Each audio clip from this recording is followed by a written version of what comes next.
Hello again, I am Blunty. Hey, did you get into the Blue Protocol network test? You know what, on second thoughts, don't tell me. Don't even tell me if you got in. I don't know if I've got the capacity to handle that much jealousy right now. No, I'm kidding, tell me. No, don't tell me. Yeah, tell me. You know what, flip a coin. Heads, you tell me, tails, you don't tell me if you got in. So, if you've been around these here parts before, and recently at least, you'll know I'm pretty happily anticipating Blue Protocol. A massively multiplayer action RPG heavy on the anime flavour, it's going to be free to play, and while I have a couple of mild concerns about the monetization schemes they're cooking up, videos linked in the down below on that subject, I'm overall pretty happy with everything we've seen, heard, been told, have experienced for ourselves so far, with the tools like the benchmark and character creator that they released already. But an actual launch date is still yet to be set, but I'd expect that to change, and soon. Because as I was winding down for the day yesterday afternoon, the Japanese Twitter account for Blue Protocol finally snapped out the news. The network test, what is expected to be the very final stage of their beta testing process, and which was originally slated for January, but was delayed after some technical issues arose, is now officially rescheduled at last. It will be happening from 2 PM on March the 31st to 10 PM on April the 2nd, Friday afternoon to Saturday evening, basically. Now, the good news is, with anywhere up to 10,000 participants, it's going to be one hell of a network test. Players signed up in the usual way of these things through a web form and using a lottery system to win a ticket in. Basically, 50,000 players would be selected, and apparently each one of them also has a +1 invite to bring a friend on. But please do not get too excited about that. Don't rush off to the website, because the bad news is that sign-up process closed already, so you missed your chance if you didn't sign up. You're cooked. Also, if you did sign up, as I did, don't bother sitting by your email address for the next week or two, hungrily anticipating and hoping and praying and wishing for an invite in, because as I mentioned, this network test was originally slated for January. And as you may imagine, that does mean the lottery selection already ran months ago, and the people who were selected for that keep their invite status for this test, which of course is totally fair. Imagine how apoplectic you would be if you got an invite for the original January test before it was delayed, and then today you're told, no, we're doing a redraw because we rescheduled.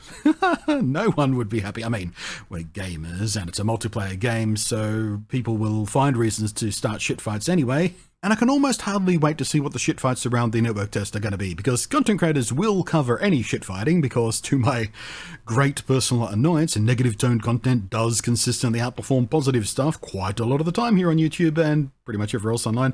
And between you and me, I kind of resent having to bow to that. I don't like doing that. I don't like toning my videos like that. I don't like feeling the need to do negative style content just to get my head afloat here on YouTube. But it's not my fault so many people want to click on negatively toned headlines instead of nice practical ones that I personally would like to use, or even happy ones. I blame you. Sorry. Anyway, different rant for a different video, sidetrack there, as I am wont to do. Point is, the lottery system has already has been run. No new selections have been made since then, nor will any more go out. And the same very likely goes for the +1 invites each selected person was entitled to give someone else. I wouldn't bother going around begging for anyone who got an invite, because chances are they probably used those up already too, back in January. But personally speaking, I tend to save those kind of extra invite codes you sometimes get till real close to launch. That way, I can give it out to someone I know is really hyped about the game. Because when someone does that for you, it feels pretty good, and I like to make people feel good. So, on the wild off chance someone is listening and is like me and save these things, I'll just go against the advice I literally just gave you because I'm a hypocrite. So here's me begging for a spare code against all reason and hope. In any case, once the network test is done, and if I had to guess, and on the assumption that the network test actually goes without major issue that they don't have to try and fix, I think the Japan release could be as soon as mid-May, perhaps even early May if they're really ambitious. The only major game they'd be up against would be Legend of Zelda Tears of the Kingdom, which, I mean, to call that a major game almost undersells it a bit. It's going to be a very noisy launch, isn't it? Because we're all excited about it, because it's a sequel to one of the best games of its type that I've ever played. And it's also an action RPG with an open world aesthetic, and it's anime styled, so they might want to sidestep Link's new adventures because of that overlap in the expected player base, I suppose. But if they wait till June, well, then you're up against Final Fantasy XVI. It's sitting there, squat and fat in the second half of that month. And that's another one that will obviously soak up a lot of attention, especially Japanese attention, because it's Final Fantasy, isn't it? So, if they launch Blue Protocol just before either of these other big deal Japanese developed games, they risk being drowned out by the marketing push, which is going to be allowed because both those other games are launching globally, whereas Blue Protocol isn't. You launch too soon after either one of those, and then they're competing for all the content creator launch hype coverage, and tips and hints and guides and streams and playthroughs and all that kind of stuff that pours out when any big deal game comes along, because we're all very excited about it and we all want to know things about it. And that kind of stuff is a pretty big deal these days as far as marketing for a game, as far as sales go, as far as dynamic, emergent marketing goes. Even for a little guy like me, there's a whole bunch of you who have only purchased certain games after watching me have a whole bunch of fun with them. You're thinking, oh, this game isn't for me, then you see me play and people buy them, and now a few of you are obsessed or even more obsessed with some of these games than I am. I'm not a huge fan of the term influencer, but, that's what we're talking about here. It's a thing all the marketing teams account for and push for and try to trigger as much of these days. Genshin Impact, for example, rose as quickly as it did and stayed as buoyant as it did for as long as it did because almost exclusively of influencer stuff. There was very little real marketing going around about that. It was all influencer kind of stuff, some of which was paid for, some of which were done just because the game was mechanically fun. For the record, my coverage wasn't paid. Send me money.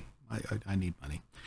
I think Blue Protocol is going to do pretty great on the content creator side of things, though. There's a lot of opportunities for videos and coverage and whatnot in a game like this. I don't think it's going to be starving for any of that kind of stuff. The only real problem for Bandai Namco is the timing of the launch, like we've been talking about. I really don't want to be competing too closely for attention from marketing from Link, and let me just look this up here. I guess the main protagonist in Final Fantasy XVI is called Clive? Really? Clive. Man, sorry to all Clives listening, but my God, you have a dull name. Clive. Clive even looks generic in Final Fantasy. Look at that guy. How do you even look that boring in a game as overstyled as Final Fantasy? Clive. Point is, it's tricky for Bamco, but they have the advantage that Blue Protocol is not only multi-platform, unlike the system-exclusive big launches I've been talking about, but also Blue Protocol is, of course, free-to-play, which is another huge thing. So all they need to do is carefully pick the launch date to give a little breathing room, and this thing might just explode. We'll see. Oh, and by the way, no word at all on any Western release timing except second half of 2023 still, so keep holding your breath on that one. But at least before then, we will be treated to all kinds of previews and whatnot about what we can expect from the gameplay in its pretty much final form from the network test as actual Blue Protocol gameplay starts flooding out from it. And I, for one, am rather looking forward to that. Thanks for watching. I am Blunty. Thank you as always to the patrons scrolling up above there, and I will catch you next time.